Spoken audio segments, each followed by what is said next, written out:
Right, I am still loving this sunshine, even though it's been a bit cooler this week. It's been quite sunny and it's still quite warm in that sun in a sheltered position. We'll talk about more of that in a minute.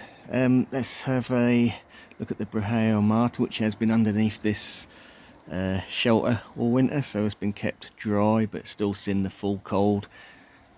But absolutely flawless, looking really good. I know it's probably not the best light in the you're seeing there, but trust me, it's looking really good. And it's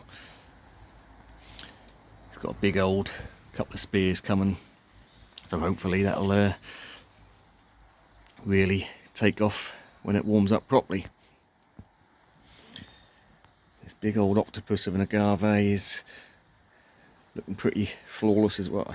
Well, these leaves are looking flawless. Obviously we've got some old leaves here which are actually just outside the shelter, so these have been seeing the rain. So what I'll be doing is cutting this leaf off and this leaf off, and the rest of it is looking pretty good. I'll trim up any nasty brown tips and that'll look good for when I uncover that.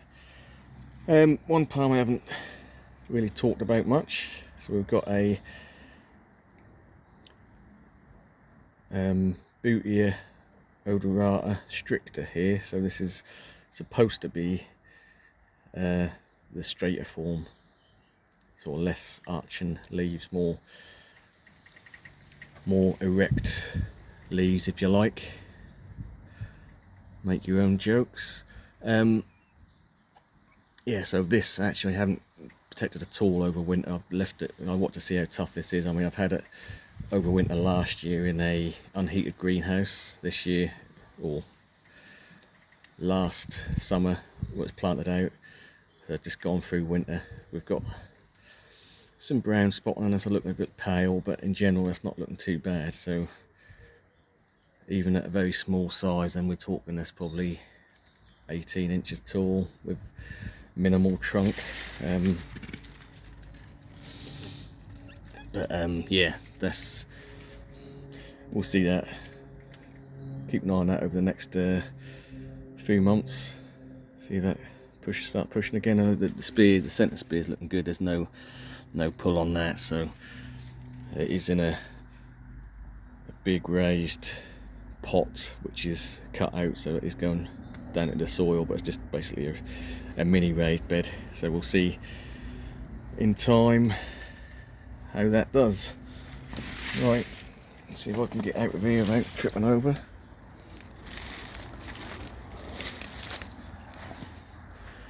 Right, so talked about we have quite often as tropical gardeners talk about a microclimate, frost pockets, warm spots in your garden in winter, but it also works the other way where you want hot spots even on a cooler day. I mean, officially we're only about 6-7 degrees today, but like most gardens, you tend to be fenced in.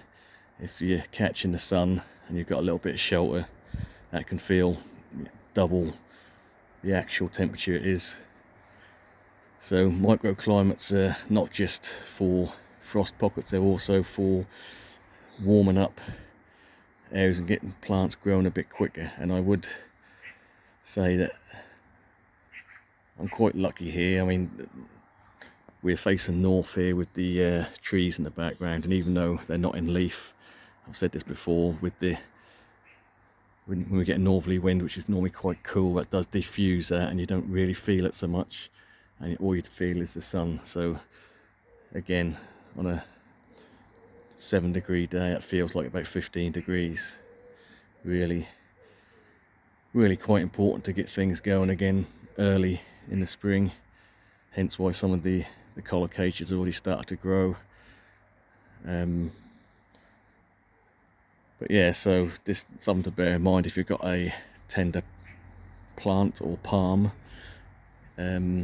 Just give that the best microclimate possible, and that's not just frost free or a less cold spot in your garden. It's also a spot that maybe warms up quicker, and that can make all the difference you know, a bit of winter and early spring sun make the difference between a palm struggling over winter and not coming back into full growth because it's not getting that early spring growth.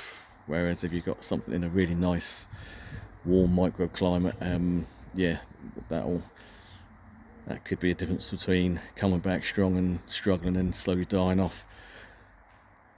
Saying that, so there's no particular focus on a video today other than I've wanted to do a video because I'm going to be very busy over the next 3 weeks, so I don't know if there'll be any much content or any whatsoever over the next 3 weeks, just because various things I've got going on. I mentioned in the last video, I'm not going to keep going over that, but yeah, so I've got other things taking my attention at the moment. So yeah, let's do a sort of a last sort of late winter early spring update before, well, we've got the chance basically. Yeah, so B&M have done it again. I see they've got some Bootia odoratas in.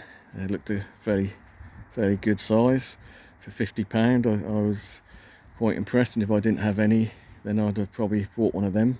But saying that, my local one, I don't know if it had any or not. I mean, when I went the other night it didn't have any, but that might have just been sold quick. It did have lots of big trackies and big camera ops and some smaller trackies, but yeah, no Bootia odoratas at my particular B&M. But yeah, well done if you did buy one.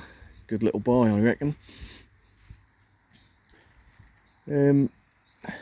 Right, so I think really I'm not going to drag out a video just for the sake of it and ramble on rubbish. I did have a slight frost this morning. I didn't bother covering anything overnight, so obviously last week I untied all the palms and the Bootia agris, and I did take the cover, which was just basically a bit of plastic over a polytunnel frame. Took the cover off the Washingtonia robusta there, and I didn't bother covering it last night. I mean, we got back down to about 0 or possibly -1, I don't know exactly, but yeah, we did have a very slight frost. But at this time of year, and you know, at that sort of temperature, I'm not really concerned about running out and covering things up, because with the bounce backs and just a very mild frost, that's not an issue. That's not going to cause any more damage than that's already been caused over the long winter we've had. Right, what I will do is leave it there then. Well, thanks for watching. We'll catch you on the next one, whenever that will be.